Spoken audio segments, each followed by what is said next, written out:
I want to say thank you to some of our top tier patrons whose support makes this show possible in the first place. Without their continued support, we wouldn't be able to put nearly so much time into developing this show. These comrades really deserve our thanks. So shout out to Seth Walker, Dylan Bussard, Addington Publishers, Anton Pannekoek, and Comrade Garlic Jr. You guys are really awesome, and you make this possible for us to continue to develop Red Menace into the show that it is. We're really thankful.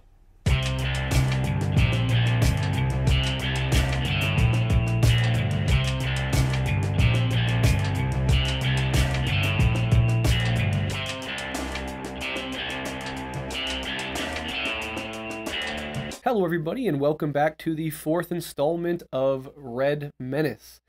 Today we are covering The Foundations of Leninism by Joseph Stalin, and as always we break our episodes down into three parts. The first part will be us explaining the arguments in the text, the second part will be discussion questions and reflection on the text, and then part three will be us applying what we've learned in the text to our contemporary conditions and situations. As always, you can follow us on Twitter at red_menace_pod or at patreon.com/theredmenace.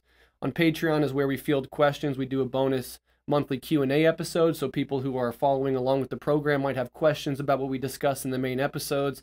That's the platform that we use to answer those questions, to field that feedback, etc. So if you're interested in that, taking a deeper dive, interacting with other people who are involved in this, we encourage you to do that, and the support obviously means a lot to all of us. So yeah, Alyson, how are you doing today? Doing pretty good, honestly. I'm really excited to discuss this text and hoping that people read it. Yeah, do you want to go ahead and maybe introduce the text and maybe add some caveats up front about what we're going to tackle today? Yeah, so again, we are reading today Foundations of Leninism by Joseph Stalin. So kind of want to provide some historical context and just some rationale for our decision to pick this for the text for this month. So just kind of as a quick note, before we get into this text, we recognize that Stalin is an incredibly controversial figure, to put it very lightly, and that the decision to read a text by Stalin obviously is controversial for many people. In this episode, we're not going to make a historical overview or defense of Stalin from a historical or political perspective. If you want to hear, a sort of Marxist-Leninist approach to that and a really interesting discussion that talks about some of Stalin's mistakes and also some of his successes, I would highly recommend the Revolutionary Left Radio episode with it that featured the guests from Proles Pod. There's a long 3-hour, I think, historical discussion about Stalin there. So that's not what we're going to do today.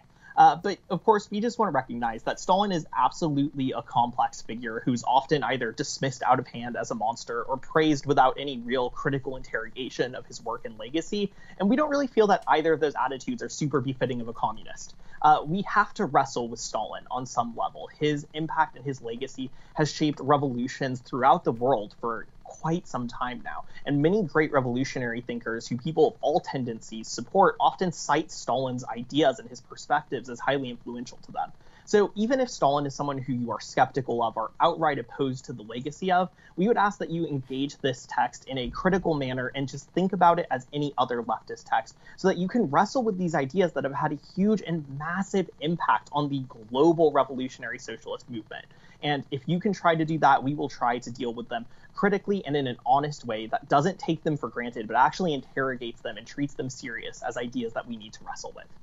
Yeah, exactly. Incredibly well said. I totally second that. And so, yeah, if you're ready, Alyson, let's go ahead and dive into the context, and you can take it from there. Okay, so starting with this text, the question that I want to sort of frame it as is, what is it that this text is trying to do, and why does it make sense for us to read this text now? So in this book, Foundations of Leninism, Stalin is trying to take a historical perspective and a look at what Lenin did, what Lenin's theory and praxis were, and what that means, and to develop a sort of ideology out of it that is coherent and synthesizes all the many things that came out of Lenin's praxis and writing into a coherent single system that we could call Leninism. So in a sense, we can think about this book as trying to tell us what, with all the text by Lenin we've read, we can take away from that. So with Red Menace, we've read What is to be Done and Imperialism, the High Stage of Capitalism. And if you want to go back and listen, Breht and I also have an episode on State and Revolution that we did on Rev Left Radio. So we've covered a lot of the really core Lenin text. So what we want to do, and what Stalin's going to try to help us do in this text, is understand what the takeaways from those are as a coherent ideological system called Leninism. So yeah, Stalin does that in this text for us. So he starts out by giving us some historical context for Leninism, right? And Stalin kind of begins by juxtaposing his view of Leninism to one really common view you'll hear a lot, which is this idea that Leninism was Marxism applied to the conditions in Russia. And Stalin's ultimately actually going to reject this view, because if Leninism, is just, Marxism applied to Russia, then it doesn't have any applicability outside of Russia. And so that's not how Stalin's going to define it. In opposition to that, Stalin defines Leninism as follows, quote, "Leninism is Marxism in the era of imperialism and the proletarian revolution. To be more exact, Leninism is the theory and the tactics of proletarian revolution in general, the theory and tactics of the dictatorship of the proletariat in particular. Marx and Engels pursued their activities in the pre-revolutionary period when developed imperialism did not yet exist, in the period of the proletarians' preparation for revolution. But Lenin, the disciple of Marx and Engels, pursued his activities in the period of developed imperialism. In the period of the unfolding proletarian revolution, when the proletarian revolution had already triumphed in one country, had smashed the bourgeois democracy, and ushered in an era of proletarian democracy, the era of the Soviets." End quote. So, for Stalin, Leninism isn't just Marxism applied to Russia. It represents a qualitative advancement of Marxism as a science. Because Lenin wrote after Marx and Engels did, in a time when capitalism had begun to mature and take on an imperialist character, Lenin could advance the science of Marxism in a universal way by allowing it to interact with and understand what imperialism is. So, Leninism then is shaped by imperialism, and Stalin tells us that this recognition is crucial to understanding Leninism. Leninism recognizes that imperialism is plagued by a whole bunch of contradictions that make it weak and prone to crisis. The first contradiction is the very obvious contradiction between capital and labor, between the proletariat and the bourgeoisie. What is in the interests of one is not in the interests of the other, and so they form a contradiction. But Leninism goes beyond this, and it also argues that there's a contradiction between the sort of financial groups and imperialist powers and their struggles over raw resources. Imperialist countries and the financial groups that accommodate them and are associated with them actually end up going to war with each other and fighting with each other. And in a sense, the global capitalist class often finds itself pitted against itself in these ways. And so there's contradictions even within the capitalists. And in addition to this, Lenin argues that there's a contradiction between a handful of ruling and what Stalin calls quote-unquote civilized nations and the hundreds of millions of the colonial and dependent people in colonized nations. And this contradiction creates enmity between these different nations on a global scale. So Leninism then emerged and kind of came about in light of these contradictions and as a response to them. Leninism, of course, emerged in the context of the Russian Revolution, where the revolutionary movement against the Tsar and against Tsarism was articulated in anti-imperialist terms, because part of the reason that the Tsar and later the provisional government were so unpopular was that they supported World War I, and so agitation against both of them required that Leninism develop a theory of imperialism and then a theory of anti-imperialism and how to go about defeating imperialism and moving beyond it. So, having analyzed some of the historical context from which Leninism emerged, Stalin then tries to address sort of what is the Leninist method. And so he tries to draw out a few features of Leninism as a method. The first is he says that Leninism pushed back against the dogmas of the Second International, when many reformists and opportunists were claiming that legal revolution was possible. We could just pass laws or new legislative frameworks that would just make capitalism go away. And Lenin pushed back against this and showed, in fact, that this wasn't possible because the contradiction between the various imperialist nations themselves over resources makes war inevitable, so peace under capitalism can't exist, and peaceful transition ultimately isn't possible.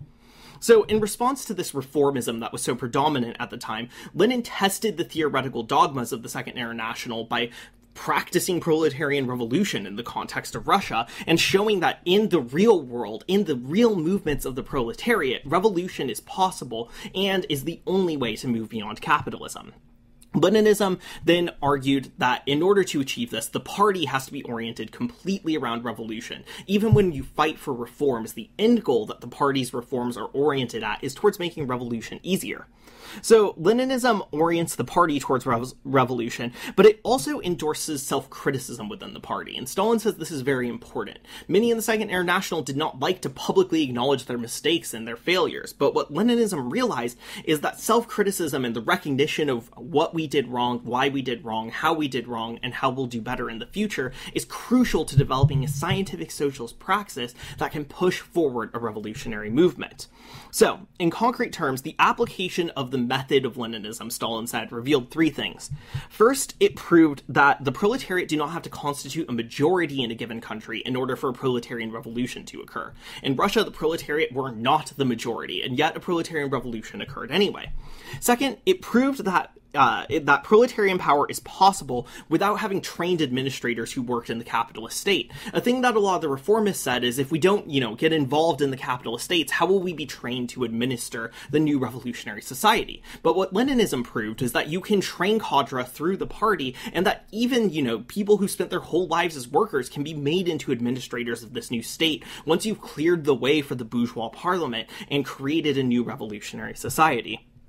Third, Leninism proved that revolutionary actions like general strikes do not necessarily trade off with strategic reformism. Leninism proved that the party can fight for a few reforms when they're necessary and do radical actions that directly push back against capitalism, as long as both of them are strategically oriented towards revolution.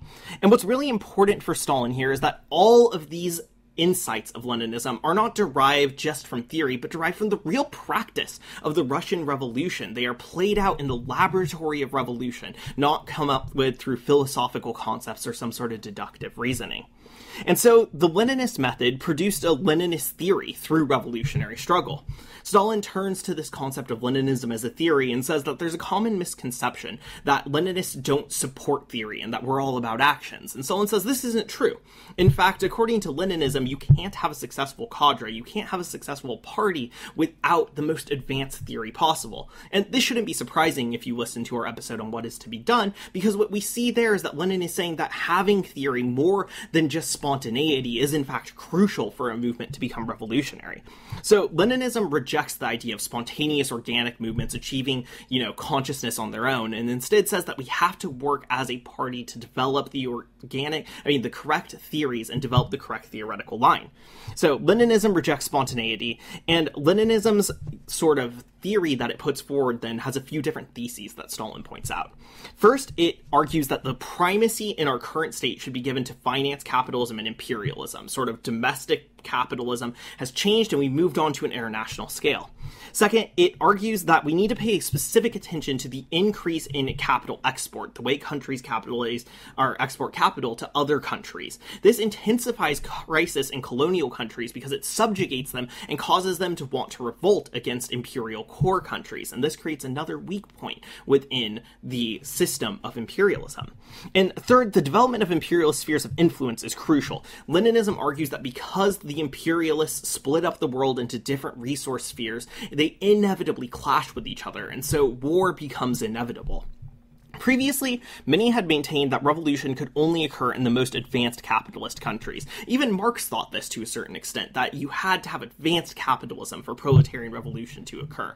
But Stalin points out that Leninism disproves this thesis, actually, because the proletarian revolution occurred in Russia, which was not an advanced capitalist country, but was in fact a semi-feudal monarchy. And even, the bourgeois revolution, the February Revolution, did not have time to proletarianize the country. There were only a few months between that revolution and the proletarian revolution in October. So Leninism challenges the thesis that the most advanced countries are likely to be where revolution occurs, and says instead that the countries that have the most intense imperialist crises are where we are likely to see revolution happen. And so it's far more likely than not that those colonized countries, in fact, will be the countries where we'll see revolution.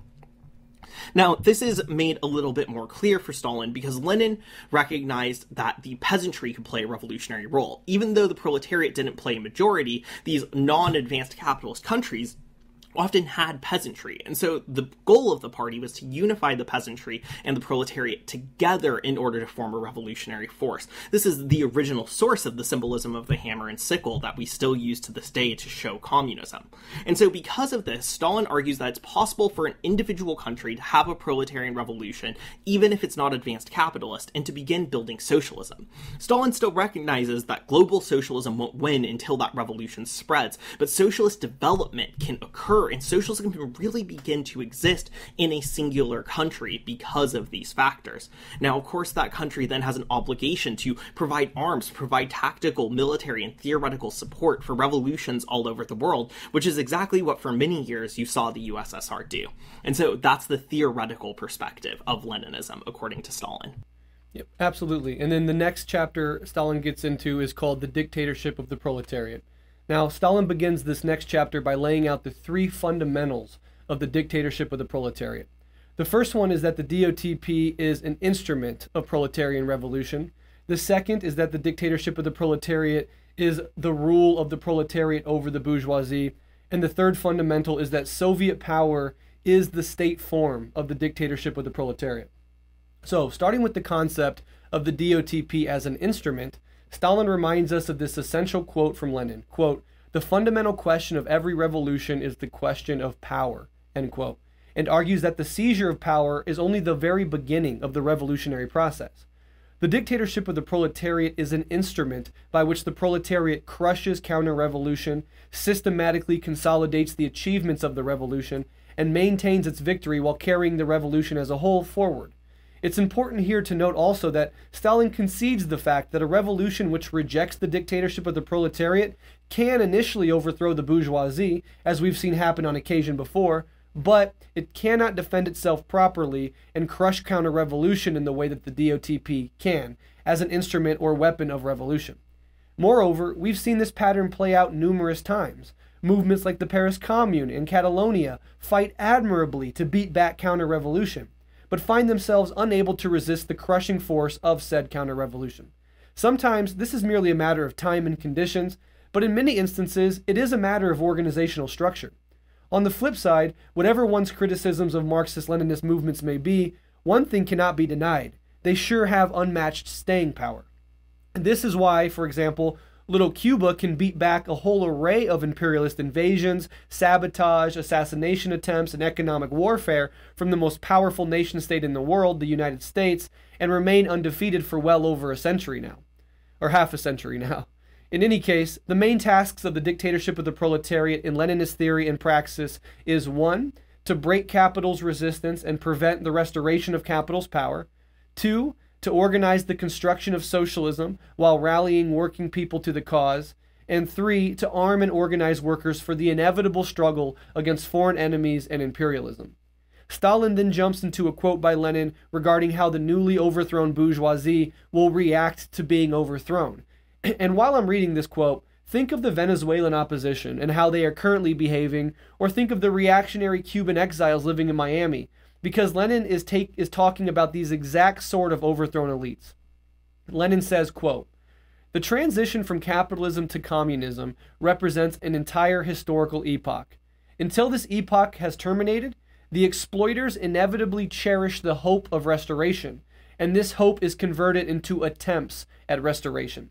And after their first serious defeat, the overthrown exploiters, who had not expected their overthrow, never believed it possible, never conceded the thought of it, throw themselves with energy grown tenfold, with furious passion and hatred grown 100-fold, into the battle for the recovery of the paradise of which they have been deprived, on behalf of their families, who had been leading such a sweet and easy life, and whom now the common herd is condemning to ruin and destitution, or to common labor." End quote. Lenin then goes on to address the petty bourgeoisie and certain cowardly and confused elements on the left. He says, quote, "In the train of the capitalist exploiters follow the broad masses of the petty bourgeoisie, with regard to whom decades of historical experience of all countries testify that they vacillate and hesitate, one day marching behind the proletariat and the next day taking fright at the difficulties of the revolution, that they become panic-stricken at the first defeat or semi-defeat of the workers, grow nervous, rush about, snivel, and run from one camp into the other." End quote.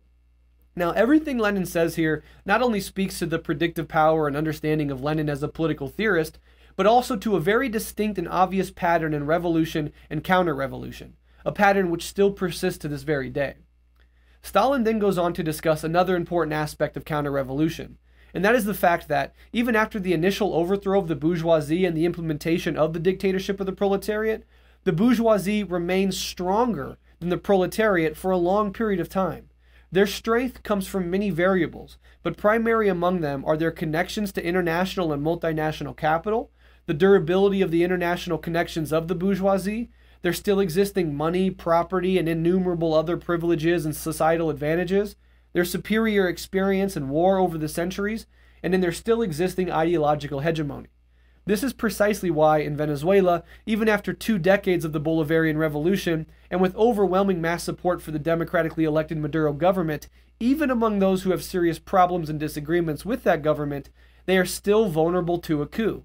The Venezuelan bourgeoisie, an overwhelming minority compared to the Chavismo masses, is still more powerful pound for pound than the Maduro government because it marshals precisely the advantages that Stalin lays out in this chapter to their counter-revolutionary efforts, which includes capital strikes, sabotage, and other acts of internal war, and then links up with the great imperial Satan, the United States, to assist in their coup attempts.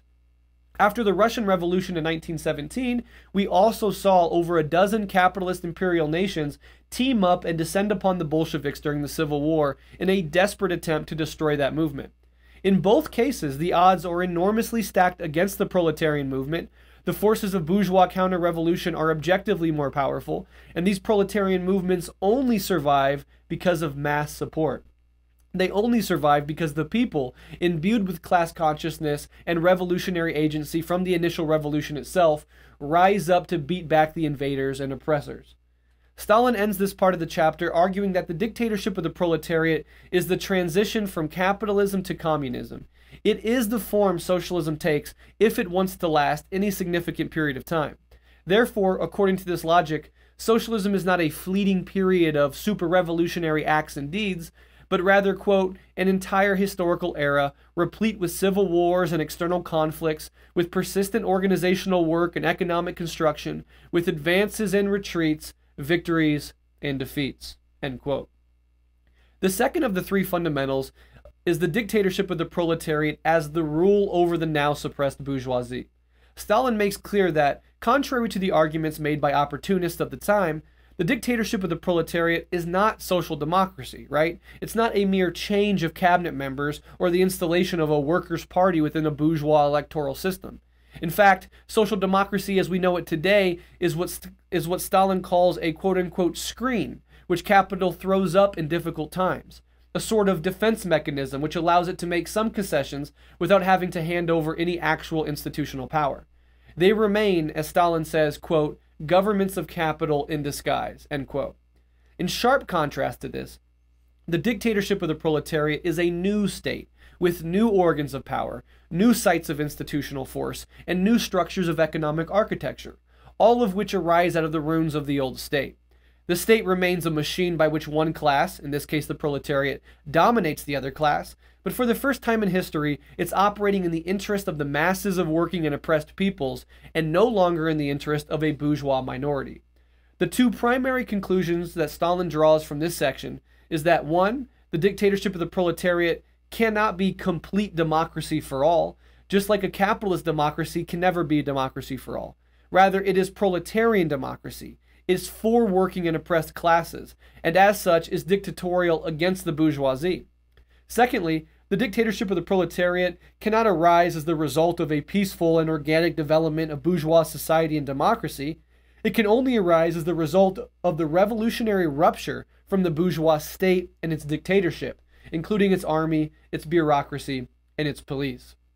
Stalin ends this chapter arguing that the state form of the dictatorship of the proletariat is realized in Soviet democracy. He says that the Soviets are the new form of proletarian state organization because the Soviets are the all-embracing mass organizations of the working class. They embrace all workers without exception and unite with all oppressed peoples. They are the most democratic and internationalist organizations, and they allow for the flowering of the revolutionary energy, agency, creativity, and initiative of the masses in the struggle for a new proletarian order. The embryo of the dictatorship of the proletariat, according to Marxism-Leninism, was the Paris Commune, and that embryo has grown up and culminated at the time Stalin was writing this piece in Soviet power. The next 2 sections, which I have to cover, concern the peasant question and the national question.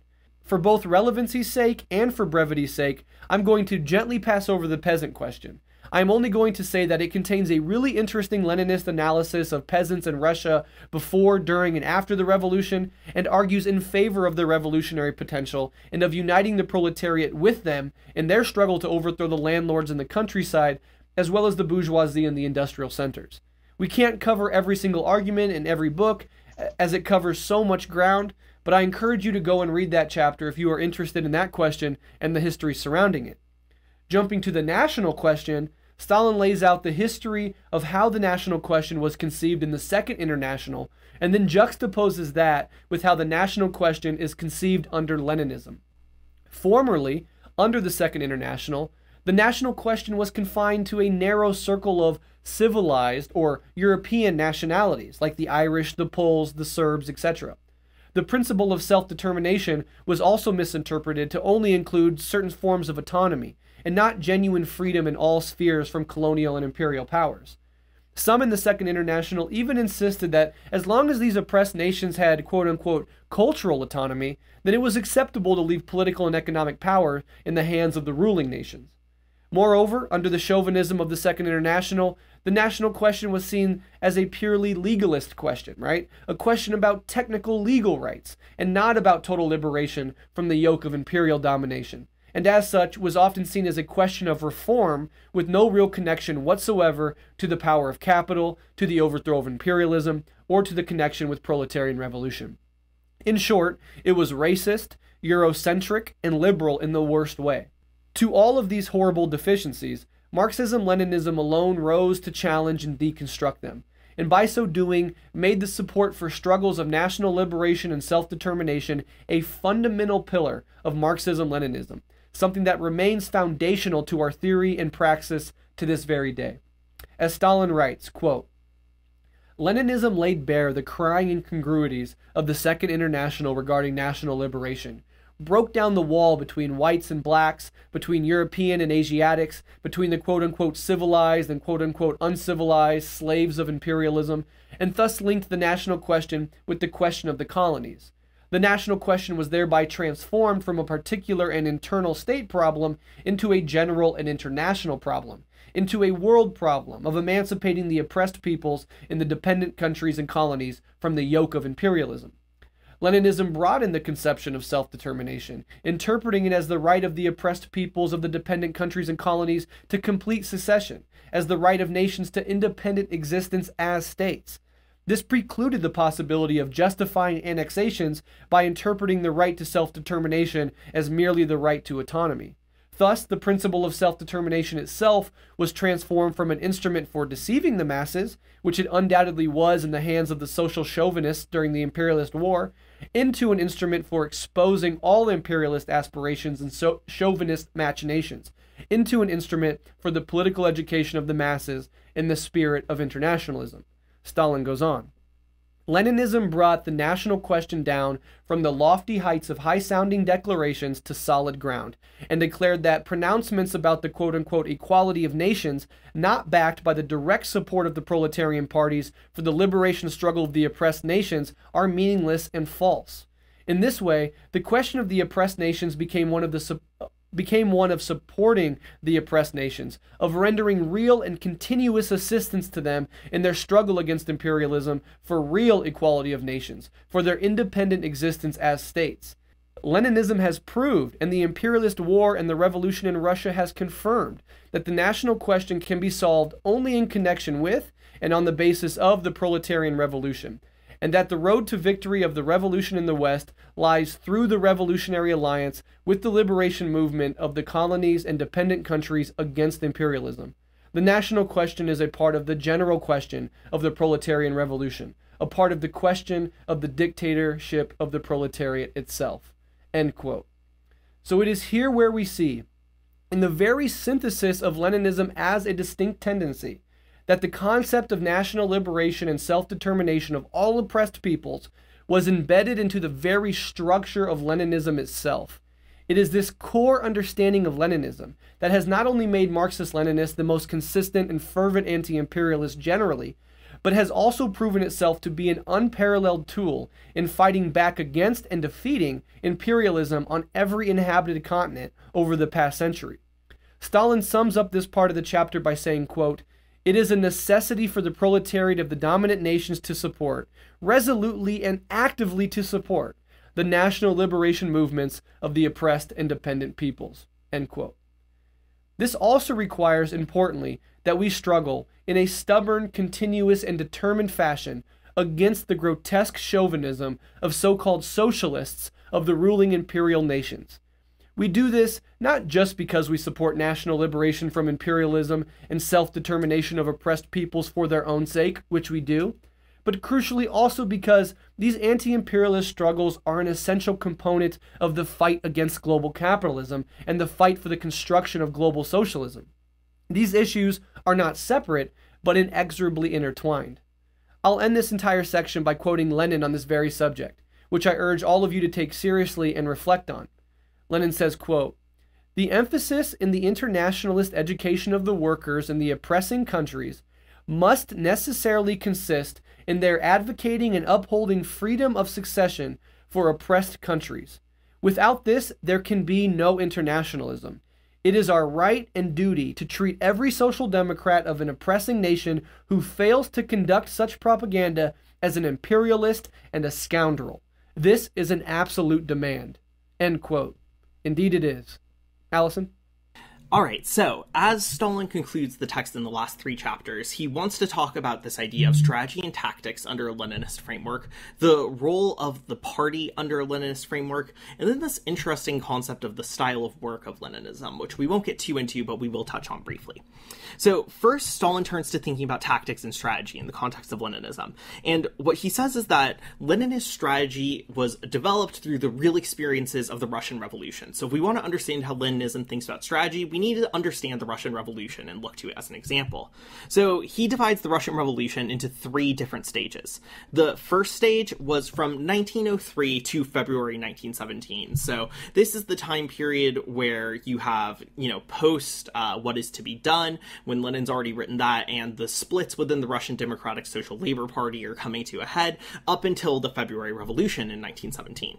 So during this time period, Stalin says that the objective was simply to overthrow the Tsar and to get rid of the monarchy in Russia. And so the strategy that Leninism employed in order to do this was to isolate the bourgeois and liberal elements within the various movements that existed and to radicalize the peasants and the proletariat. So on the one hand, push back against those liberal parties like the cadets, which existed within the Soviet Union at the time, and also make sure that you have a consolidation of power between these 2 revolutionary forces. So the second phase of the revolution that Stalin talks about is from March 1917 to October 1917. And this is obviously the in-between period between the February Revolution and the October Revolution. And so the goal during this period, according to Stalin, is to get rid of imperialism in Russia and to withdraw from World War I. And so the strategy then changes. No longer is it isolate the liberals and, create this unity. It is to fight against the opportunism of the sort of right wing of the left movement. So Stalin mentions the socialist revolutionaries and the Mensheviks in particular, many of whom supported World War I and were not in favor of Lenin's anti-imperialist theory of revolutionary defeatism. And so the party then tried to isolate them and to push back against the provisional government in order to say one more revolution was the only way for us to get out of World War I, and all power needs to be granted not to the new provisional government but to the Soviet councils which existed.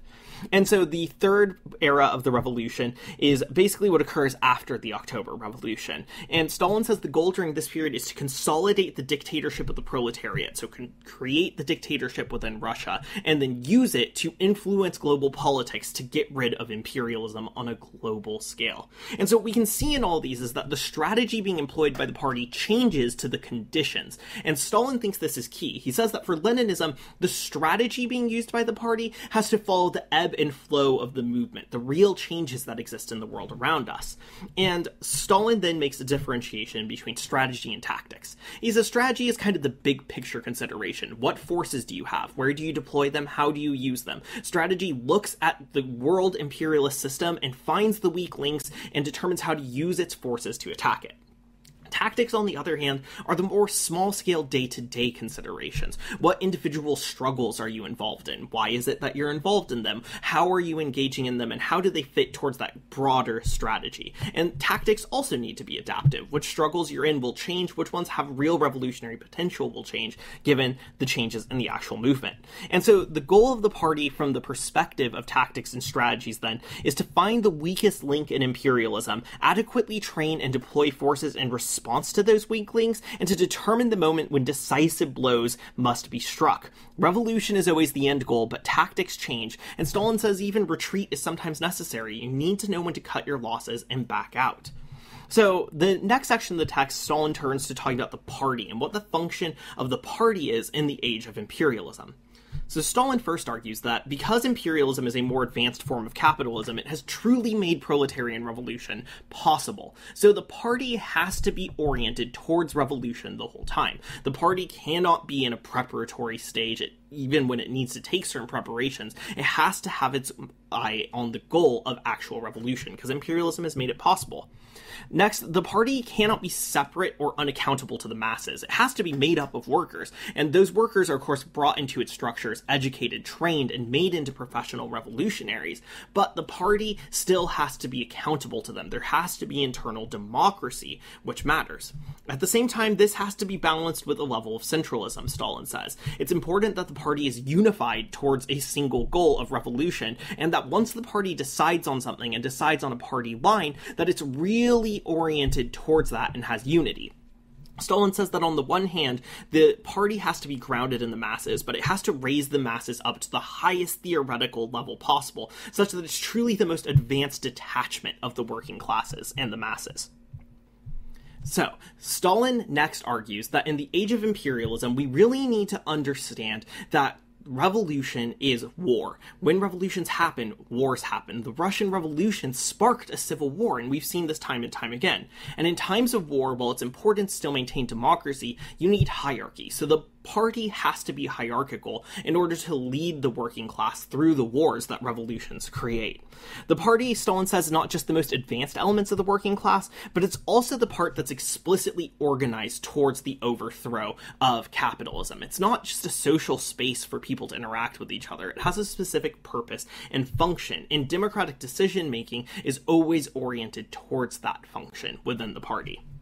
The party also plays another central role besides just achieving the initial revolution, but once you've overthrown whatever you're trying to overthrow, the party plays a role in establishing the dictatorship of the proletariat. The vanguards within the party are the most equipped in order to do that, and so the party has to be involved in actually beginning to build the new society that you're trying to create, and to safeguard that revolution from counter-revolution. And so this is crucial, according to Stalin.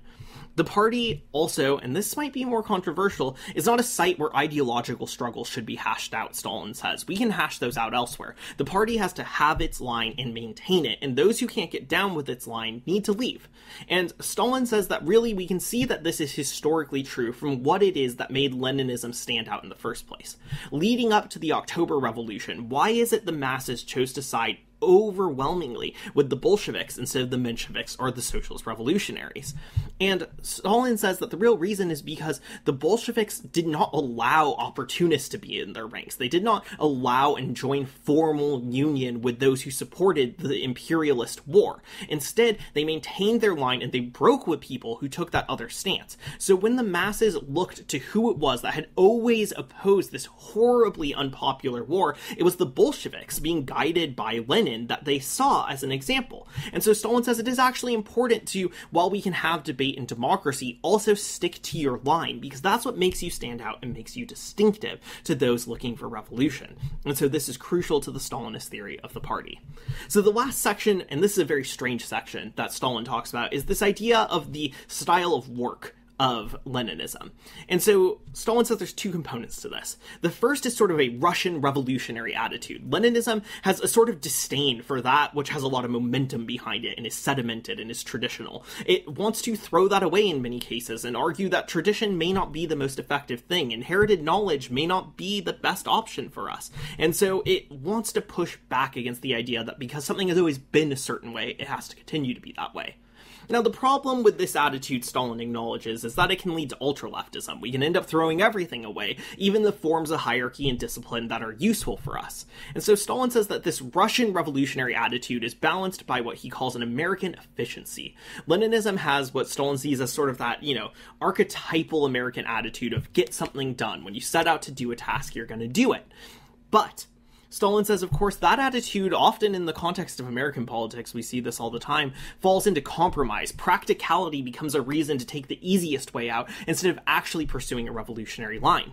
So Stalin says that the style of Leninism is a balance between these two, the Russian revolutionary style balancing out the American efficiency style, coming together in one particular form of style that is at once disdainful towards tradition for the sake of tradition, but also focused on actually getting things done and not putting dogmatism and revolutionary zeal above actual practical gains for the masses. And so that is how Stalin concludes his discussion of Leninism. He concludes it with this style of work that you do really see in a lot of Leninist writing and propaganda, and that is the last distinctive feature of Leninism that Stalin talks about.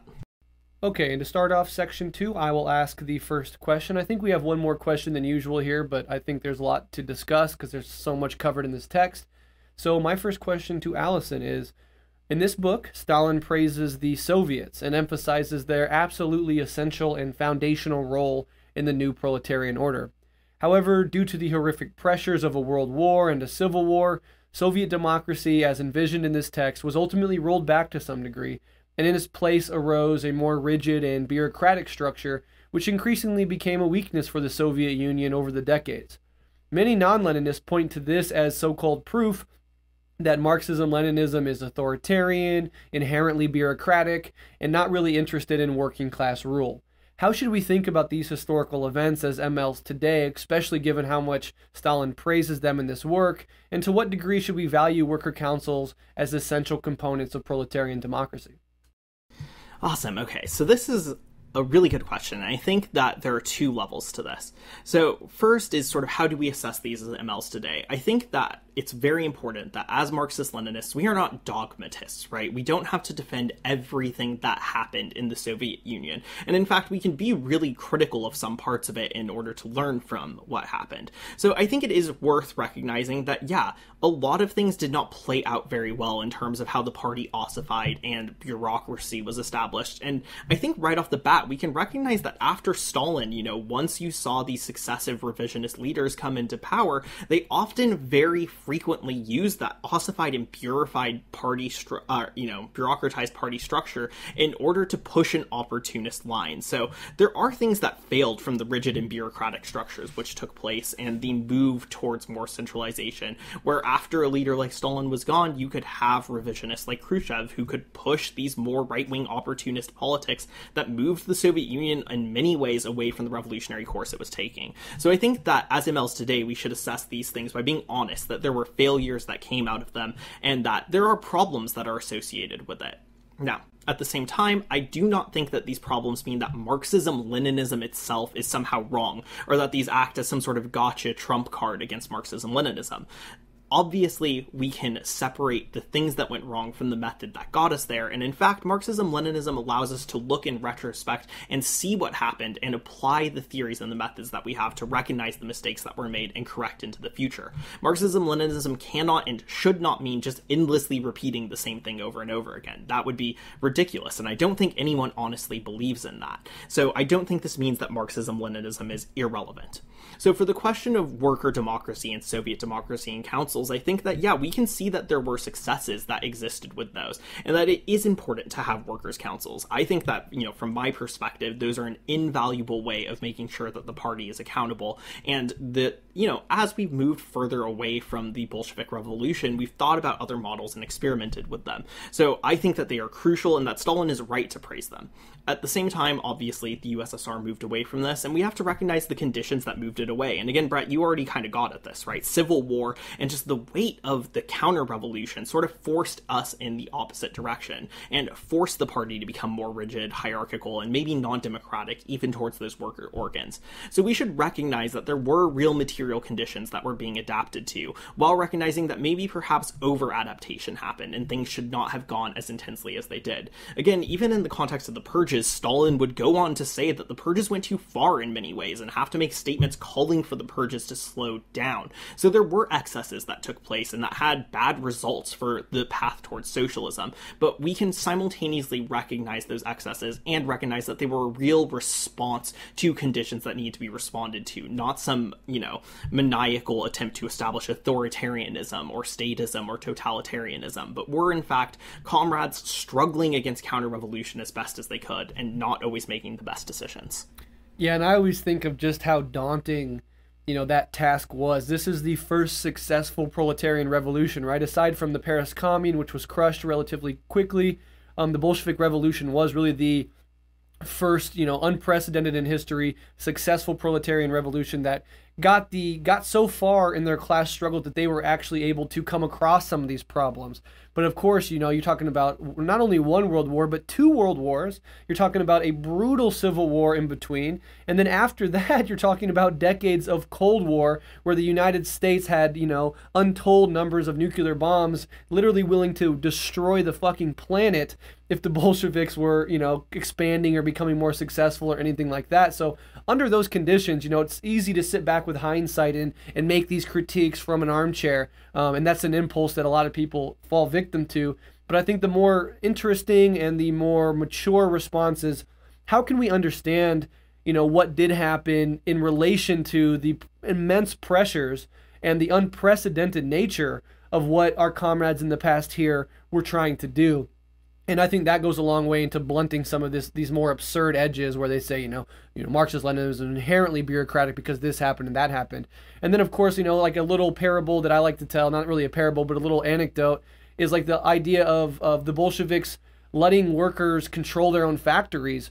And what happened was just a bunch of disarray, a bunch of uncoordination. I always say, I tell this story a lot, but there was one instance, or a few instances maybe, where workers came together after they got control over their factory and just sold it to the highest bidder, right? And took the money and ran off because that education and stuff wasn't quite there yet.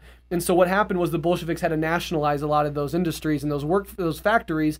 And then people will now look back and say, oh, well, without ever mentioning the previous disarray that they went through, oh, look at, the Bolsheviks nationalized. They didn't really ever care about workers owning their own factories, etc. So a lot of this stuff is sort of silly in that way. And I think Alyson hit the nail on the head, is like the best criticisms of these movements come from people operating in good faith, taking a materialist account of what happened, and taking into account the myriad obstacles and brutal sort of, obstacles that these folks had to overcome in their construction of socialism with, again, no precedent in history, which is incredibly important to remember.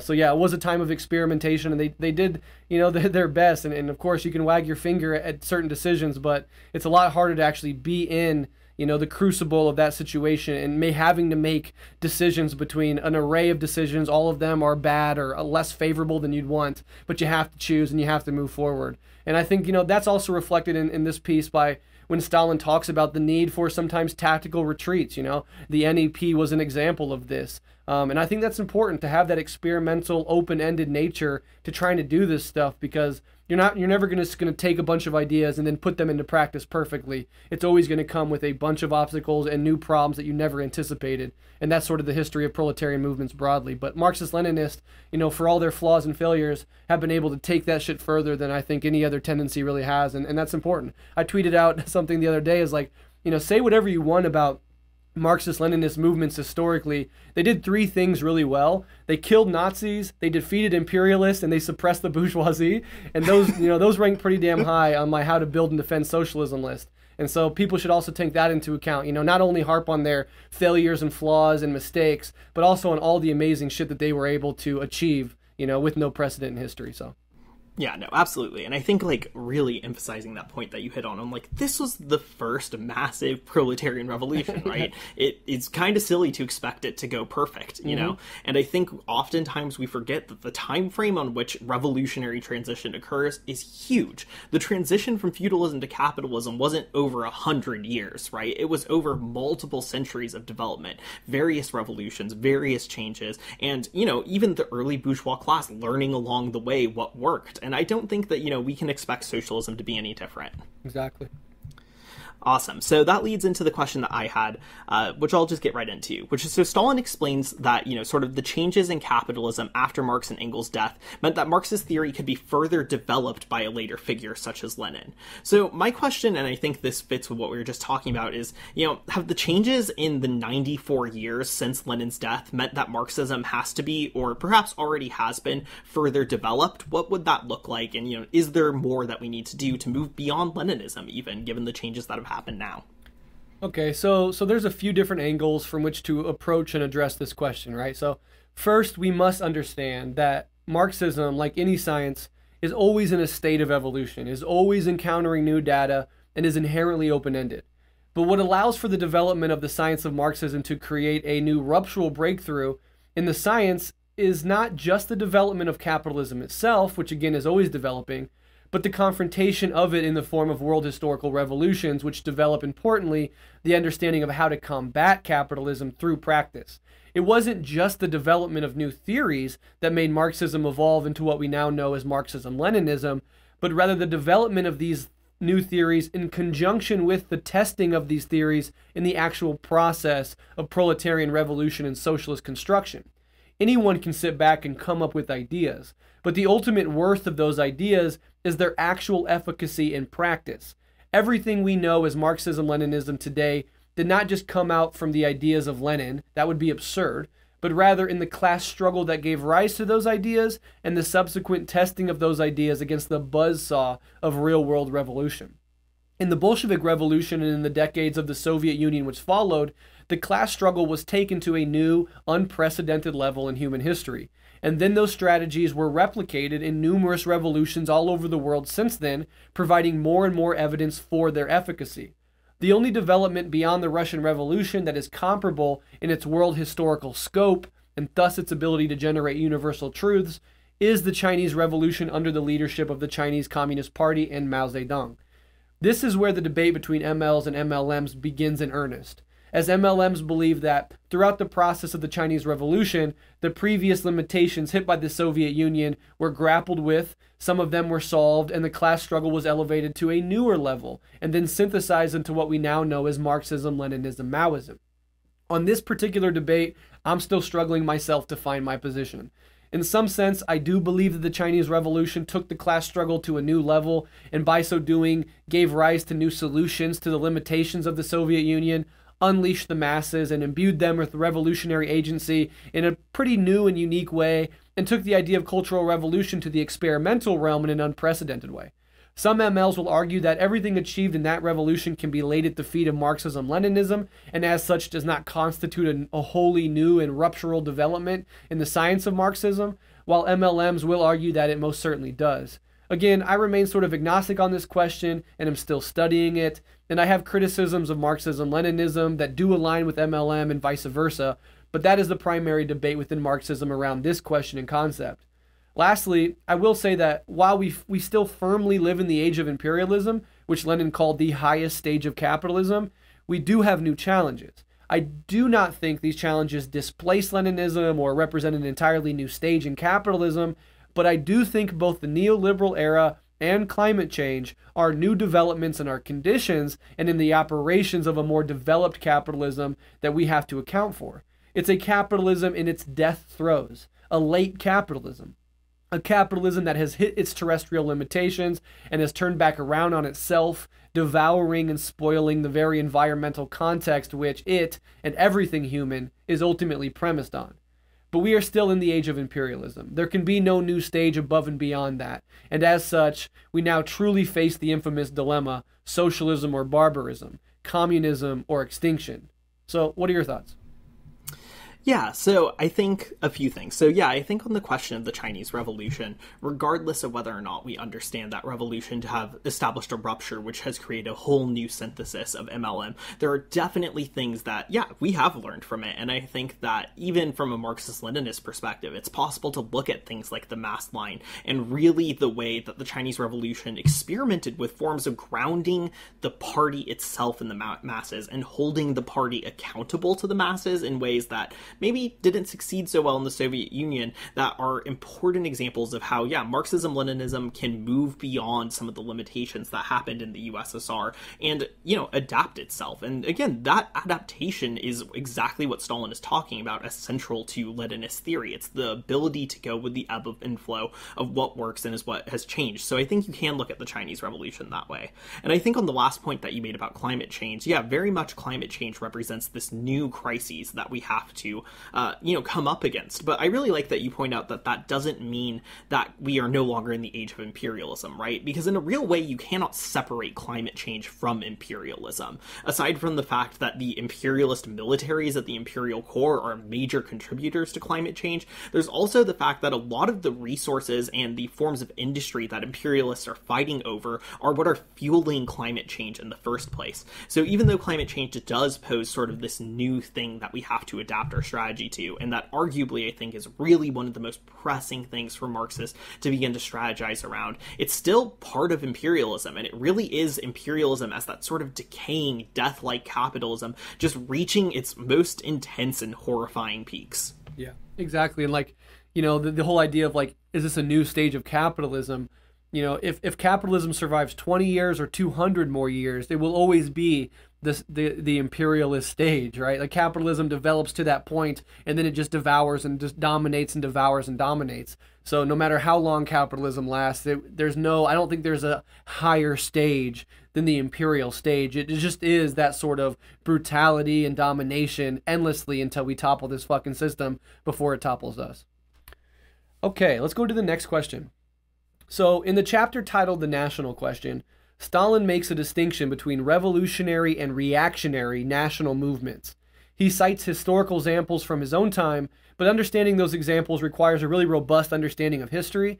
So for contemporary revolutionaries studying this text and wanting to understand this distinction, could you give some modern-day examples of revolutionary national movements as well as modern-day examples of reactionary national movements and highlight what makes them different? Yeah, so let's start with revolutionary national movements. So I think the one that most people on, the socialist left will think of that is a good example of this is the Palestinian liberation movement and the movement for the national liberation of Palestine. And so why is it that this is a revolutionary national movement? Well, for Stalin, one of the main reasons, right, is that this is actually a place where the national liberation of Palestine pushes back and fractures imperialism and weakens imperialism, right? The occupation of Palestine and the settler Israeli state that has been built there has actually been integrated really intensely into U.S. imperialism. And Israel functioning as a semi-client state of the United States in order to make sure that the U.S. has an ally there and can project its hegemony into the region means that, the maintenance of the occupation of Palestine is central to imperialism and for the largest imperialist power in the world to continue to function. So from the perspective that Stalin outlines, the reason that we could conclude that this is a revolutionary national liberation movement is because the interests of that movement are the interests of the people of the world. Even though they're articulated in national terms, they serve an international function in breaking down the chains of imperialism and finding that weakest link and crushing them. So the Palestinian liberation movement, aside from being just very obviously justified on ethical grounds of resistance against really intense apartheid conditions of settler colonialism, is also an instance in which that movement plays a revolutionary internationalist function, even though it's a national liberation movement. Now, in terms of modern examples of reactionary national movements, there aren't many that come to mind throughout the global south. Most of the functions of those movements that you'll see will often have a revolutionary function in their combating against imperialism. But we often see the right now starting to guise some of its nationalism under the language of national liberation, right? Even in the context of the United States, the very far right has adopted some leftist language about liberating sort of the white American nation within America. And they'll talk about this in terms of nationalism, where they'll say, we believe that every everyone should get their own nation, and we just want our own liberated nation. And obviously, this is a reactionary form of nationalism. It is based on supremacy, and it's actually based on strengthening imperialism and trying to make the imperial core itself more homogenous, more fascist, and more able to exploit, right? And so often when the right looks at the left and says, why do you support those people's national liberation, but not our national liberation? Stalin gives us a really easy answer to that, which is that your national liberation is, one, a sham, and two, in the interest of imperialism and in strengthening the exploitation of the world at the hands of the imperialists. We support national liberation that weakens imperialism and that allows it to be overthrown. So that's kind of the two examples that come to mind for me. Yeah, so I definitely agreed with the Palestine one, and I totally agree with the reactionary one as well. But another one that comes to mind is like Ukrainian nationalism. In that context, I think it's a clear example in most cases of being hyper-reactionary, pretty much like dotted with Nazis, neo-Nazis of various stripes. I just saw a video the other day of like, you know, there's that contested territory in eastern Ukraine, Crimea, between the Russians and the Ukrainians. And like what some of the things that the Russians will do is like, older elderly Russians who want to be a part of Russia, not Ukraine, will like go, you know, protest around in support of like the Lenin statue. They'll go sit around it and protest for, you know, joining Russia and leaving Ukraine. And then I just saw a video this week of Ukrainian neo-Nazi fascist nationalists, you know, descending upon these elderly folks and just beating them brutally. And like these people, like on the Russian side, they were old, but they fought the hell back. But I mean, this brutal displays of like young, you know, Ukrainian nationalists just bashing in and kicking the faces of like elderly, you know, Russian separatists. And while that conflict doesn't fall neatly into revolutionary versus reactionary sort of dichotomy, because you can talk about Russia and under Putin, it's not by any means a liberatory fucking state or anything like that. In this little skirmish and in particularly how Ukrainian nationalism manifests itself, it's often in a reactionary way. And I think that's true for like, you know, Polish nationalism and a lot of Eastern European countries that used to be under the auspices of the Soviet Union are now, you know, in lieu of that Soviet Union power being there, are sort of reactionary to the extreme and are very hyper a nationalist and fascist in their approach to these problems. Would you agree with that? Yeah, Poland was the other one that kind of came to mind where, you know, whether or not it is a national liberation struggle per se is hard to say, but that's definitely how they try to phrase it, right? Is like the European Union has colonized Polish culture and wants to shame the Polish people, and they employ that same sort of language and even talk about exploitation by the rest of Europe, but it is very much reactionary in its orientation and still, like, you know, really dominated by neo-Nazis. The Polish government, with its sort of right-wing current cabinet that pushes these policies, has banned discussing Polish involvement in the Holocaust, for example. So that would be another really intense example of a reactionary movement that kind of uses the language of national liberation. Yeah, for sure. Next question. All right, yeah, so the next one that I have is, so Stalin discusses the development of imperialism in somewhat deterministic terms. At several points, he calls proletarian revolution, quote, a practical inevitability, unquote, which is, you know, obviously like a very strong term to talk about it. Imperialism has had many crises since this text was written, and many revolutions have happened, some of which have been more successful than others, but capitalism still exists as the globally predominant system today. Was Stalin overly optimistic in his assessment of the revolutionary potential of imperialist crisis, and is it a practical inevitability that will succeed? Okay, so going back to my last answer a couple questions ago, I said that we face the dilemma of socialism or barbarism like never before. And so if by practical inevitability he means you either have to build socialism or capitalism will take us all down with it, then sure, but I don't think he means it this way. And this is a problem not just for Stalin, but honestly for most Marxists of this time and before, including Marx and Engels themselves. There was an optimism, both in the inevitability of socialism and the time span upon which they predicted that this inevitability would come about. It is sort of tragic in a way when you look back and read these wonderful thinkers, because they did seem so convinced that we were going to make progress much faster than we actually did. They can be forgiven, of course, because they lived in the fog of their own historical epoch, as we all must, and as such can be given leeway in the amount of optimism they had. In fact, a big reason for the cultural turn in Marxism and the rise of the Frankfurt School was in part a reaction against the fact that this previous Marxist optimism had not come about. Marxists began analyzing cultural products and thinking more deeply about ideology with the help of Freudian psychoanalysis in response to this, right? Trying to find reasons why the working classes, specifically those in the most advanced capitalist countries, were so obedient and passive. After all, Marx and Engels did tend to think that proletarian revolutions would occur first and foremost in the most advanced capitalist countries. And Alyson pointed this out as well, but it's worth noting that in this text, Stalin says that one of the positions of Leninism is to challenge this conception, to challenge this orthodoxy, and to point out that the most revolutionary potential can actually exist, and does often actually exist, in the weakest links of the global imperialist chain, rather than in the most advanced capitalist economies. I think the last century has proven them to be more or less correct in that regard. But to answer your question, I don't think Stalin was necessarily overly optimistic in his assessment of the revolutionary potential of imperialist crises, as we've seen countless revolutionary movements crop up successfully in exactly that way. But I do think Stalin, as well as Lenin and Marx and Engels and so many other radicals of all tendencies of that time, did tend to be overly optimistic more broadly, especially with regards to the time scale upon which socialism would overtake capitalism.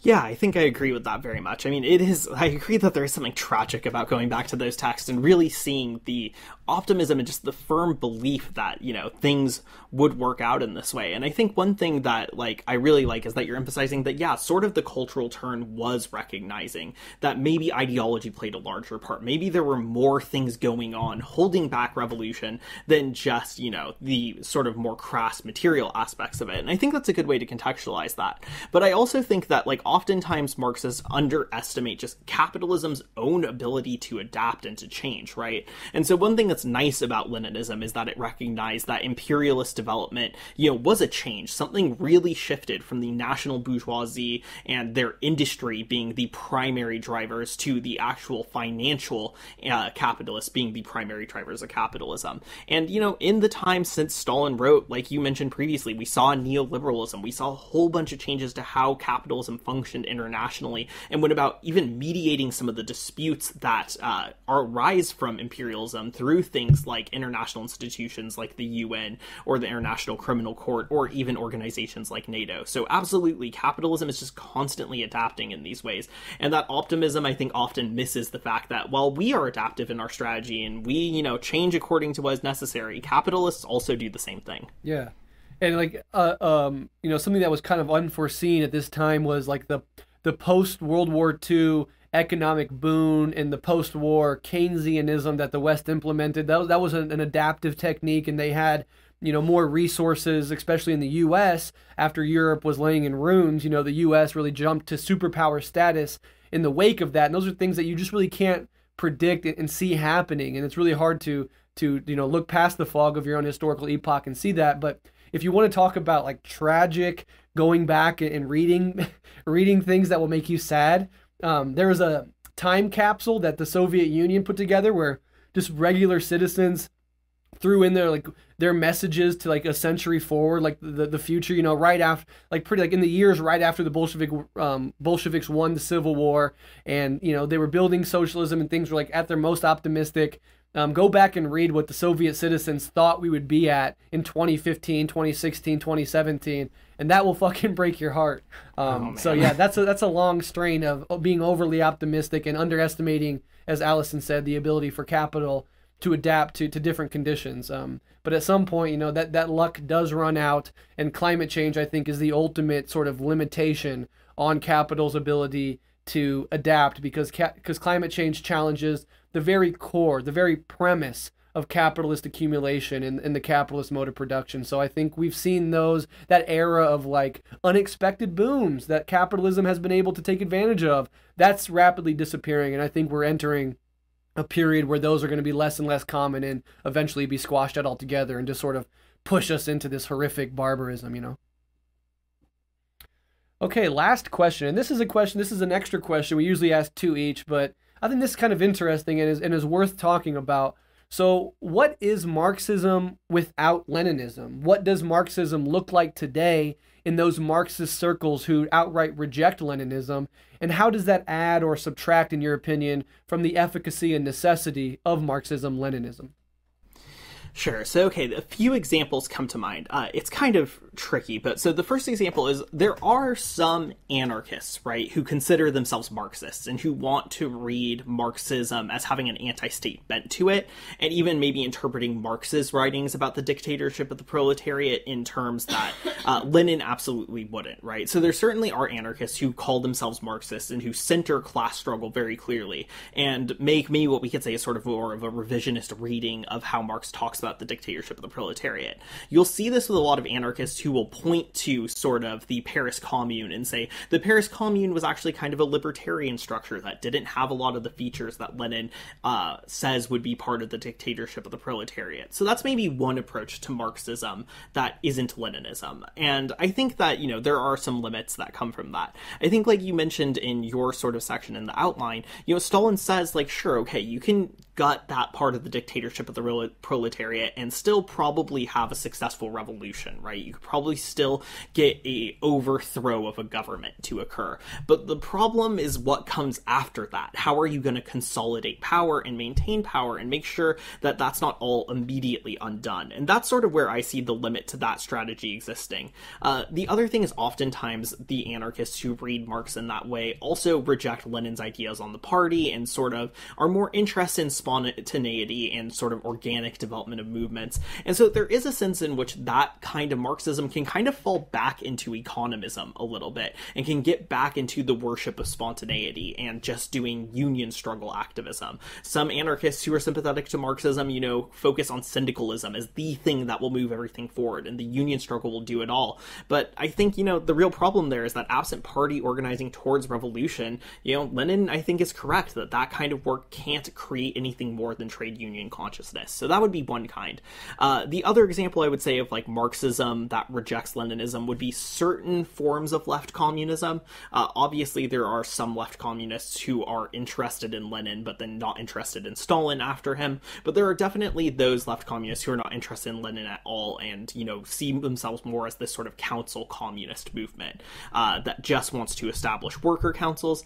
And I think the real efficacy and limits that happen there are in terms of, okay, if you have your revolution someday and you establish councils, and let's say even you manage to defend them, how do you run an economy that can feed the size of a population that we see today just on independent localized councils? The nice thing about the dictatorship of the proletariat and the Leninist approach to it is that you can have successful central planning. You can work with an economy on a scale that is super large. And I think that often those non-Leninist Marxist forms of left communism that are more focused on localization and on council control don't really have a way of dealing with the practicalities of running an economy. I guess you could maybe argue that, you know, we would move away from sort of international and nationalized economies under communism, but how you would get to that point without a total social collapse, I think, is up in the air, and at least Leninism gives us a theory of how to build a state that could kind of handle it. So those are kind of two examples of, I think, Marxism without Leninism and sort of the limits that are imposed by that rejection of Leninism.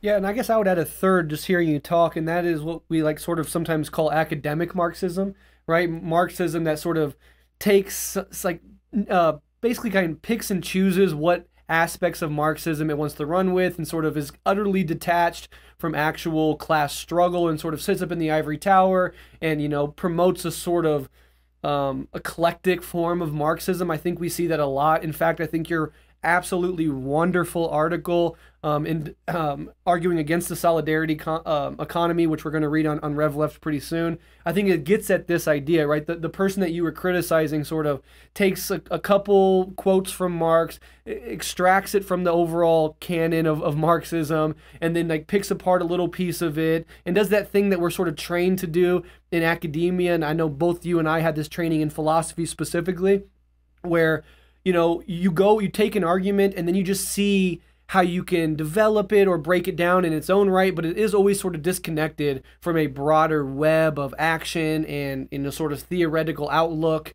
What do you think about that? Do you think that falls into what we're talking about here? Yeah, no, I mean, I think that is an excellent example, right? So yeah, I guess sort of the problem with the academic approach to Marxism, right, is that it actually gets caught in exactly that thing that Marx condemns, which is only interpreting the world, right? Yep. And it abstracts Marxism into sort of a lens that you can look at the world, and then you look at it and you publish a paper and give a conference presentation, and that's it, right? Exactly. And it doesn't really go past that into, actually achieving something and maintaining something in the world. And yeah, there's multiple reasons for that. I think part of it is like, the academy changes your class standing often, where if you're successful in it, suddenly you're not necessarily as interested in seeing socialist successes. So yeah, that would be another instance where you see Marxism without that Leninist orientation to actually doing something that has huge limits. I would argue the limit is basically just academic publication is all you're really going to get out of that. Yep, exactly. All right, so I will start section 3 off with my application of theory.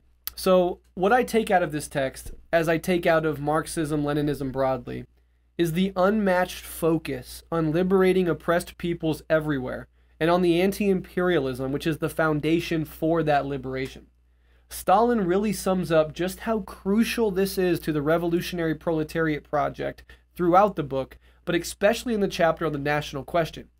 It's also one of the chapters in which he quotes Marx and Lenin the most, and I think that shows just how connected Leninism is to Marxism, and just how central this question is to the development of proletariat internationalism, which is an essential component of the construction of the dictatorship of the proletariat and of socialism broadly.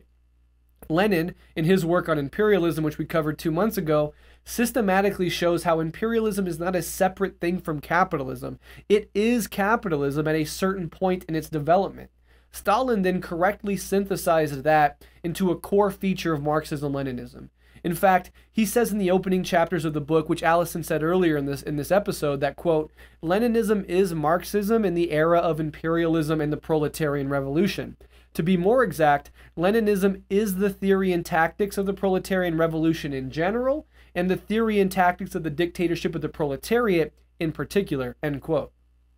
The comrade I had on Rev Left Radio for our Thomas Sankara episode, where we covered how these very ideas of ML national liberation were put into practice, put it to me this way, quote, Marxism is the hand balled into a fist, and Leninism is what pushes that fist forward, end quote. Both of these definitions are great, and they sort of get at the same point. For me, this was and is a powerful aspect of Marxism-Leninism that drew me to it and resulted in me embracing it over all other tendencies. For those of you who've listened to Rev Left Radio over the past 2 years, you've certainly seen my development into Marxism-Leninism, and that development was fueled by my intense study of proletarian history and theory, both on and off the airwaves. And as I've seen all sectors of the left react in real time to imperial aggression in Venezuela, I've only grown more confident in that decision. I see an unmistakable strength in Marxism-Leninism that does not exist in any other tendency with the same robustness and consistency, namely the principled and eternal opposition to imperialism and the unwavering and unapologetic support of oppressed peoples in their fight against it. Lots of other leftists may pay lip service to anti-imperialism once in a while, but time and time again, I see a swirling void in tendency after tendency, where a principled conception of anti-imperialism and its connection to capitalism should be. I've seen some anarchists take the opportunity presented by this recent coup to make public their disdain for Chavez and Maduro, and prop up absurd third options by tiny petty bourgeois anarchist sects with no mass support. I've seen outlets like pass around articles from so-called anarchists in Venezuela advocating for war against both the coup plotters and the democratically elected Maduro government, as well as use this coup attempt as the chance to explain to people defending the Venezuelan government how Maduro isn't really working class and therefore doesn't deserve our support. In one instance, Boots Riley had to publicly call them out because the so-called anarchist group they were promoting was actually a small middle-class libertarian group utterly absent from any concrete struggles and condescending as fuck to the poor and working class in Venezuela, which promoted countless lies and slander against the Maduro government and propagated opposition propaganda as quote-unquote anarchist analysis. This is the exact sort of low-key social chauvinism which Lenin railed against, and which should repulse us to this very day. I'll say quickly that this criticism is not of all anarchists. I've seen many who have been very principled and very consistent on this issue, but that actually seems to depend more on the individual anarchist rather than something that flows out of anarchism and anarchist theory broadly. A claim that is strengthened by the curious and profound silence emanating out of some anarchist orgs and corners on these events in Venezuela. Sometimes complete silence says more than anything else. I've also seen democratic socialist politicians act in extreme cowardice when confronted with this question and punt the ball to Democratic Party leadership for their position. I've seen social democrats call Maduro a dictator, feeding into the mass hysteria and slander of not only Maduro, but of the entire Venezuelan proletariat and the Bolivarian Revolution more broadly, while spurring on U.S. imperial aggression. It is only Marxist-Leninists, and of course MLMs who are also Leninists, who have consistently and unanimously promoted a truly clear-eyed anti-imperialist line on Venezuela. And seeing that firsthand in real time has had a profound impact on me and has shown me who does and does not take this shit seriously.